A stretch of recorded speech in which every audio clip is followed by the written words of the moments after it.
আদর আজাদ। আদর আজাদ বলতে গেলে কিন্তু আমাদের সিনেমায় নতুন। তিনি আসলে কোনো বিজ্ঞাপন বা খুব পরিচিতি নিয়ে আসলে তিনি সিনেমায় আসেননি। একটি ইভেন্টের চ্যাম্পিয়ন ছিলেন। তিনি কিন্তু সত্যি বলতে আ অন্য যেকোনো জায়গা থেকে তেমন কোনো অভিজ্ঞতা নিয়ে আসেননি।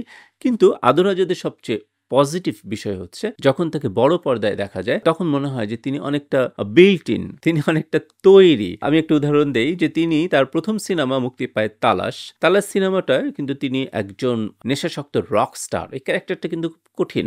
কিন্তু এই ক্যারেক্টারটি তিনি খুব ভালোভাবে করেন এবং এই সিনেমার গানগুলো খুব জনপ্রিয় হয় এবং এই সিনেমায় কিন্তু তার সাথে ছিলেন এই সময়ের সবচেয়ে আমি বলব যে সফল নায়িকা বুবলি। কাজেই সিনেমাটি মানুষের দৃষ্টি কাড়ে। এটি অনেক বড় ব্যবসা না করলেও সিনেমাটি কিন্তু মানুষের দৃষ্টি কাড়ে এবং সিনেমার গান পপুলার হয়েছে এবং তার অ্যাক্টিং পপুলার হয়। ১ম যে সিনেমাটি তিনি কাজ শুরু করেন সেই সিনেমাটি এর পরে মুক্তি পায়। সেই সিনেমার নাম হচ্ছে 'যাও পাখি বলো তারে'। এই সিনেমায় তার নায়িকা মাহি। খুব আলোচিত একটি সিনেমা তার মুক্তি পায়। সেই সিনেমাটির নাম হচ্ছে 'লোকাল' এবং এই সিনেমাটিতেও তার নায়িকা থাকেন বুবলি। এই সিনেমাটি একটি ঈদে মুক্তি পায়। খুব বেশি হল পায়নি।